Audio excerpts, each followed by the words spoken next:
Does your day fly by with client work, answering emails, and putting out fires with no real time to grow your business? The stuff you've got to do to actually go out and find clients.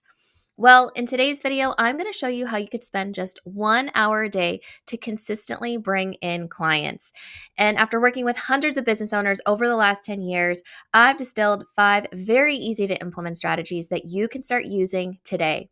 Stick with me into the end of this video because I can guarantee you if you start using these 5 strategies, you'll never have to worry about where your next client is coming from. Before I get into the content, make sure you hit that like and subscribe button if you are watching these videos and your business is benefiting from them. So let's dig in. Now, chances are you landed on this video because you are very busy in your business, which isn't the worst thing, except you're likely experiencing what is called the feast and famine cycle.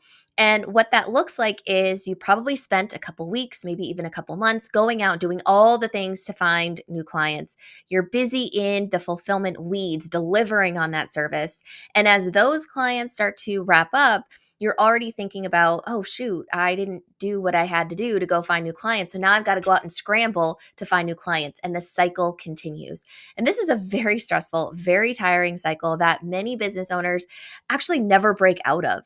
But the good news is that because you're watching this video, you're going to see how it's not going to take a complicated strategy, an expensive budget, hiring a team, buying new software, even learning a new skill. You can use the resources you have, the experience you have right now to implement these 5 strategies. And by just doing this in 1 hour every single day, you will quickly break that dreaded feast and famine cycle, and you won't have that nagging feeling, where's my next client coming in?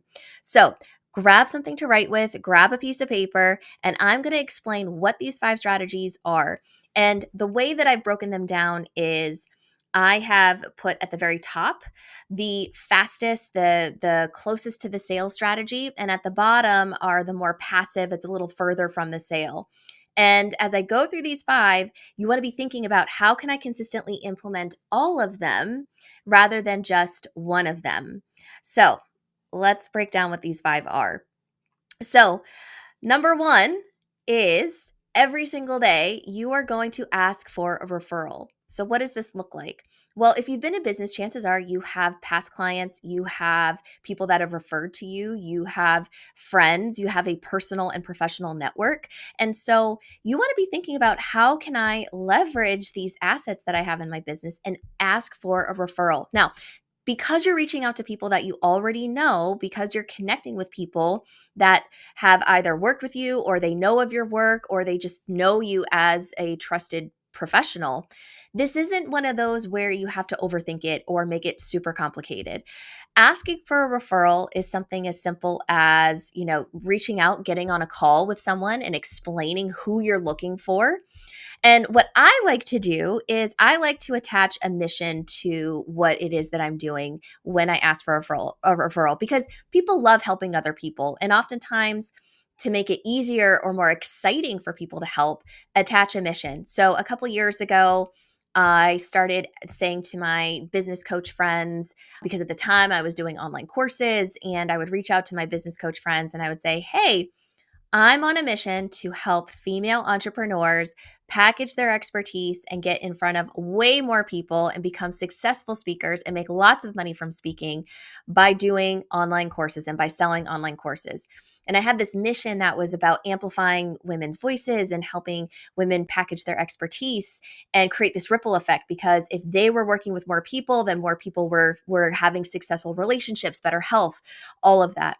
And so if you think about how can I take what I'm doing and attach a mission to it and activate the people that are around me, whether it's a past client, whether it's a referral partner, which I'll explain what a referral partner is in just a second, or whether it's just people in my personal and professional network, how can I activate them to help me in fulfilling this mission? And then the ask doesn't feel as awkward. The ask doesn't feel as uncomfortable. And it doesn't feel like I feel like I'm imposing on people, or I feel like I am bothering people. When you have a mission attached to what you are doing, all of a sudden it's bigger than you. It's far more exciting, and people want to help other people who are on a mission. So that's step number 1. Think about how can I on a daily basis take my bigger mission, take what I'm trying to do in my business and leverage the people around me to find more clients so that I can do more good in the world. Number 2 is connect with past clients. So whether you've worked with 2 clients, 10 clients, or 50 clients, these are your champions. These are people who like, know, and trust you. These are people who have firsthand experience with your work and are probably the easiest people to help you in terms of finding new clients. And that's because they understand how your process works. They understand your style, and the likelihood of them just raving about the results that they got is going to make it easier for them to say, hey, you've got to go talk to my business coach or my health coach or my financial advisor or my chiropractor, whoever, because I got these incredible results. And again, just like asking for a referral, this doesn't have to be complicated. This doesn't have to be uncomfortable.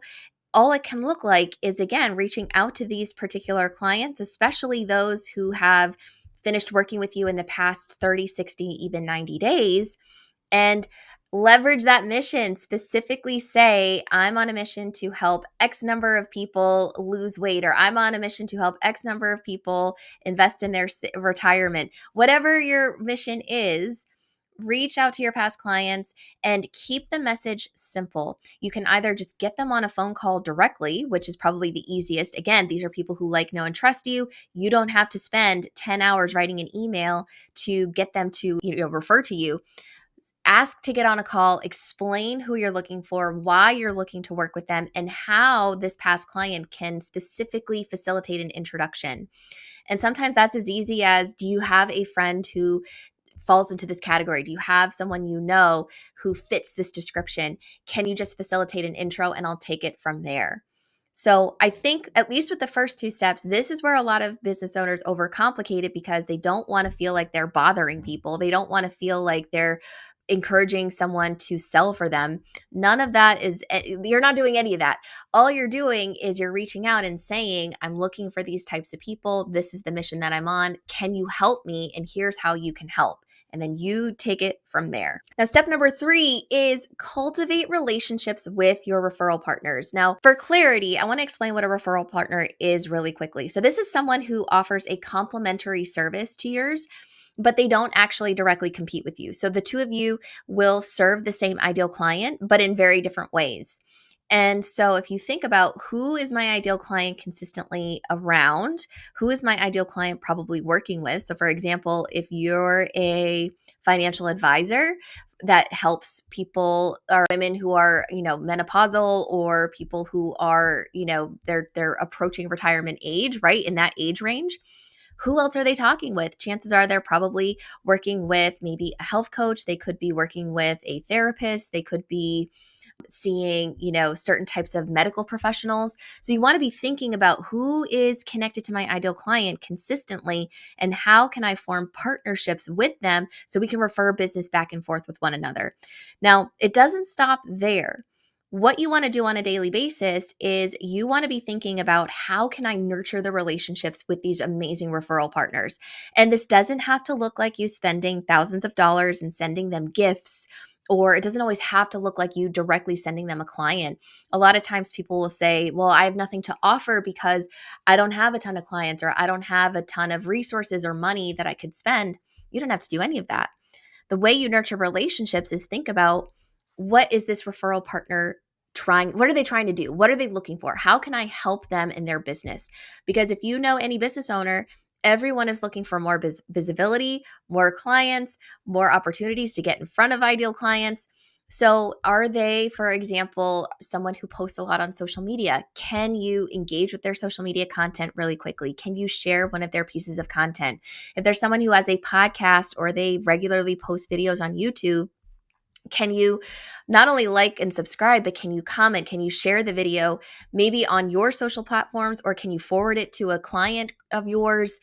Do you have an amazing resource that you have recently put together that would benefit this particular referral partner? Can you share that with them? So you just got to get creative and think about, how can I, if I put myself in the shoes of this referral partner of mine, how can I very easily help them? That's not going to require a ton of time and a ton of money to do so. Those are all ways. And to engage with someone's social media content takes a matter of minutes, if that. To forward their content to someone that you're working with takes a couple minutes at most. So these aren't the whole point is that you're not having to spend a ton of time doing this.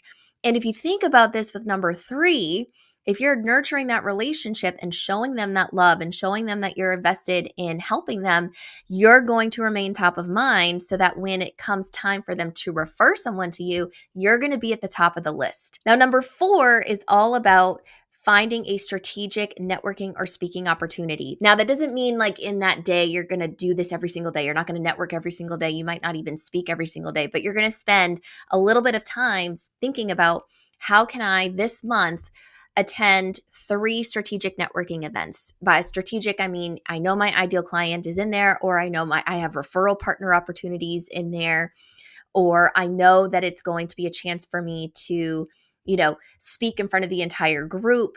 So really be thoughtful about which networking events that you're choosing, and identify what those are and make sure those are put on your calendar so that okay, in a couple weeks, I have this networking opportunity on the calendar. I don't have to stress. I'm going to go there and it's going to be great. I'm going to meet some ideal clients. I'm going to meet some referral partners. And the same thing is true for a speaking opportunity, whether it's at like a local chamber of commerce, whether it's a networking event that allows business owners to speak for a little bit, or whether it's finding a conference where you could be a breakout panel speaker or a lunch and learn speaker. There are so many speaking opportunities that are out there. And if you, again, just like you do for the networking, if you say, I'm going to look for 2 speaking opportunities a month, I'm going to put those on the calendar, the stress just starts to melt away because I don't have to worry this month about where I'm going to start finding clients because I know I'm going to this networking event. I know I'm speaking and I know I'm going to bring in clients from this.